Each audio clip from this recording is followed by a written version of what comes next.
It's an honor to be here at the National Press Club. The first generation wireless, 1G, was voice. The second generation, 2G, allowed both talk and text.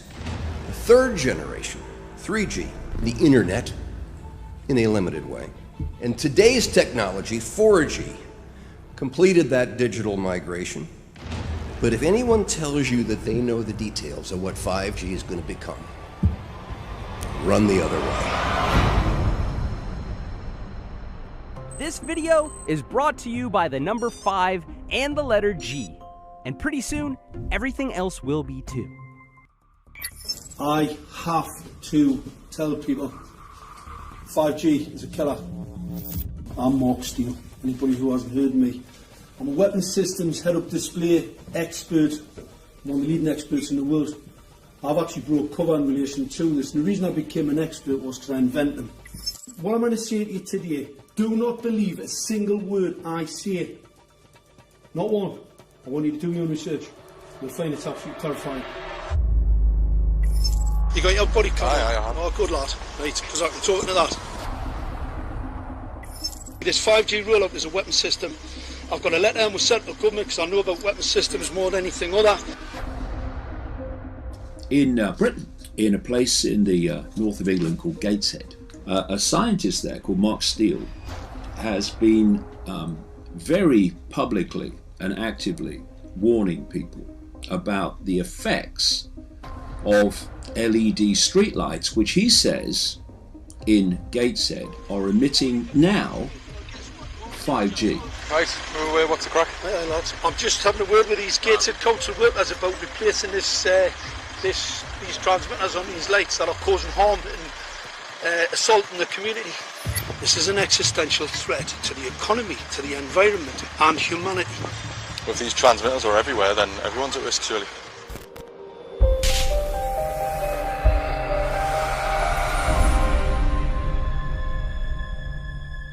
There's a lot of confusion about what 5G is. The G stands for generation. So you started off with the first transmitter system. Back in the 1980s. In the 80s, yeah. So you had 1G, then you had 2G. And as the generations moved on, you started to see more complex signal systems, cleverer pieces of antenna designs, etc., etc. So the whole thing became more data, quicker downloads, etc., etc. However, 5G is something completely different.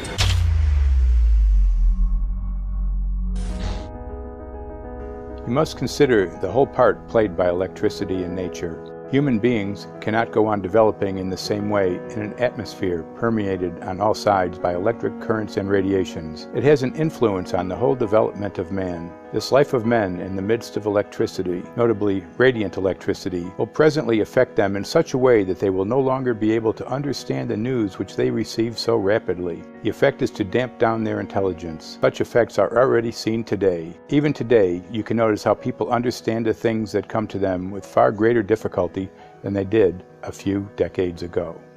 Rudolf Steiner, 1924.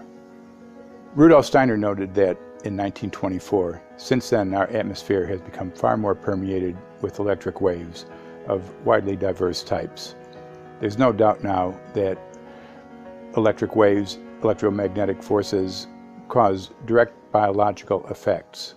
There's thousands of peer-reviewed papers on this subject. There's no doubt about it. But what are these effects?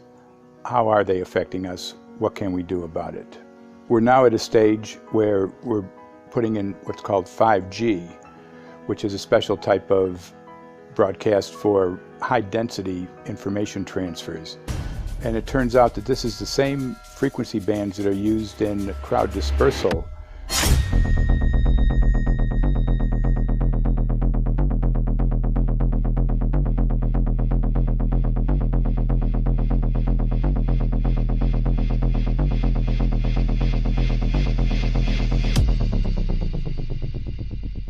.5G, first and foremost, is densification.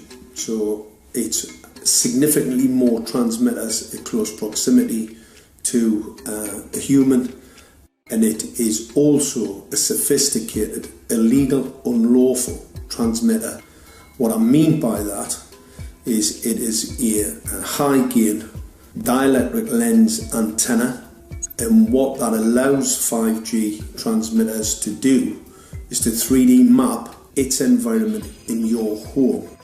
The 868 megahertz frequency is specific for battlefield interrogation systems, so sub-gigahertz. It allows the signal to travel through concrete brickwork with ease, and it can actually data gather. It is a target acquiring system. Phased array is basically radar off the battlefield. It is extremely good at identifying targets and being able to lock onto targets. And not only that, it can specifically target you as an individual. So any judge sitting on an interesting case, let's say, any lawyer, any barrister, anybody doing any work that is potentially controversial, your life could be at threat. So the antenna design that you currently have on top of these LED streetlights, masquerading as a control management system, it basically battlefield interrogation equipment. The first phased array unit was actually called Mammoth, used by the Germans to identify Allied aircraft. Obviously things have moved on significantly since then. Our impulses are being redirected. We are living in an artificially induced state of consciousness that resembles sleep. Their intention to rule rests with the annihilation of consciousness. We have been lulled into a trance. They have made us indifferent to ourselves, to others. We are focused only on our own gain. Please understand, they are safe as long as they are not discovered. Keep us asleep, keep us selfish, keep us sedated. Almost immediately, I had neighbours knocking on the door, talking about children bleeding from the nose. I had images posted on Facebook. And one neighbour in particular came to my door and mentioned the fact that since the LED street lighting had been installed, she was bleeding from the nose every single night. I thought it was unbelievable. However, I spoke to another neighbour who lived not far from the first lady who mentioned this, and she also confirmed that since the LED street lighting had been installed, she also had started to develop nosebleeds and had never had nosebleeds before in her life. That then put me on a journey to investigate. I measured microwave radiation levels from the transmitters on top of the LED streetlights. The basic 868 megahertz, it was significantly higher than the current Council of Europe 1815 resolution, which is a maximum of 600 millivolts. I've measured up to over 3,000 millivolts. 5 to 6 times higher than the guidelines. Significantly higher than the current Council of Europe 1815 resolution, which states that 200 millivolts should be the maximum. The Bioinitiative report states that it should be significantly less than that. So we've got the Council of Europe, that's, you know, the international criminal courts are stating that, you know, the learned judges have said that 200 millivolts, and I'm measuring in bedrooms in Gateshead minimum 600 and up to 4,000. Does this mean that in 2020, 2021, when 5G is destined to roll out globally, that you're going to get those kind of readings everywhere all the time? Everywhere all the time. Worse than that? Worse than that. Yes, 5G will connect the Internet of everything. If something can be connected, it will be connected in a 5G world. Hundreds of billions of microchips connected in products from pill bottles to plant waterers, requiring massive deployment of small cells. We won't wait for the standards. Now, to make this work, the 5G build-out is going to be very infrastructure intensive. We must reject the notion that the 5G future will be the sole provenance of urban areas. The 5G revolution will touch all corners, and that's important. The interconnected world of the future will be the result of decisions we must make today.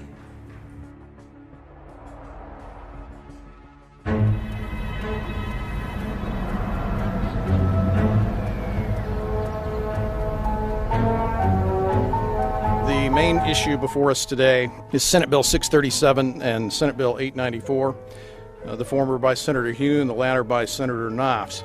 We're going to invite the first four witnesses in support of the legislation, and that would be John Jones with Sprint, David Lewis and Andy Emerson with AT&T, Neil Krevda with Verizon, and Frank Iacovetti Jr. with T-Mobile. So be straight with me. Is it true? It could be. No, well, very few cases. There was an unfortunate incident out in Iowa. Look, gentlemen, practice these words in front of the mirror. Although we are constantly exploring the subject, currently, there is no direct evidence that links cell phone usage to brain cancer.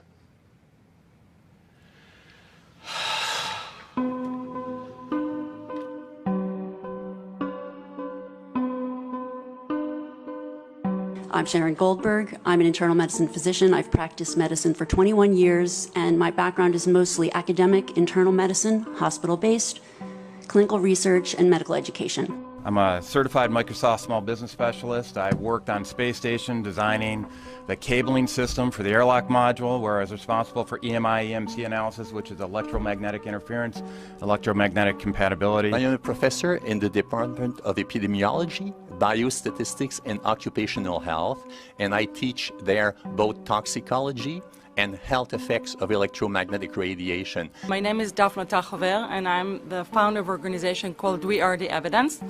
We are an organization that represents the many adults and unfortunately many children who have become very sick from wireless technology radiation. There seems to be a couple false Easter eggs being put out there right now. I want to make sure we dispel that right off the gate. The effects of wireless on health scientifically are very, very clear. So it's always pushed back to the definition of an acceptable level of radiation. And that's what this is, by the way. This is about radiation. Wireless radiation has biological effects, period. My name is Dr. Angie Kolbeck. I've been reviewing the studies showing the impacts of wireless radiation on our health, and there are now thousands of studies showing the following adverse health impacts to wireless radiation: cancer, oxidative damage, DNA damage, DNA failure. Things like memory, dizziness, anxiety, brain fog. Headaches, nosebleeds, cognitive problem, exhaustion. We have evidence of DNA damage, cardiomyopathy, which is the precursor of congestive heart failure. Short and long-term memory loss, decreased attention spans, lower reaction times, even involuntary contractions of muscles causing misalignments of spines and jaws. Disrupted immune function and change in stress proteins, reproductive and fertility effects. There are dozens and dozens of studies that show beyond any doubt what this radiation is doing to our sperm. Now, if you take the cell phone out of your pocket, the sperm will recuperate within 3 to 4 months. What would not recuperate would be the damage to the DNA of the sperm. That is irreparable. The wife of the ex-governor of Indiana was diagnosed with glioblastoma. Same brain tumor Ted Kennedy had and John McCain had. Did you look at John McCain's scar? This is a cell phone brain tumor. LeBron James, one of our sports people, had a salivary gland tumor. That is another cell phone tumor. You didn't hear about it because immediately after that was discovered, he was paid by Samsung to become their spokesperson. We are seeing increases in brain tumors. We're seeing increases in Alzheimer's. We're seeing increases in all of the neurotransmitter diseases, ALS, Lou Gehrig's disease, Parkinson's. These are all disease systems that are known to be associated with low-level energy exposures. We talk about 24/7, around-the-clock exposure. Wherever you are, and your whole body. You never get away from it. And it seems from our studies that maybe your immune system can cope with for a time, but it will deteriorate. Then the irradiation will definitely damage cells at a deeper level, and the question is what will then happen. These are out of peer-reviewed papers, so these are not just hypochondriacs thinking that they're doing it. We're having real problems with this. This is no longer a subject for debate when you look at PubMed and the peer-reviewed literature. These effects are seen in all life forms: plants, animals, insects, microbes. So 5G is not a conversation about whether or not these biological effects exist. They clearly do.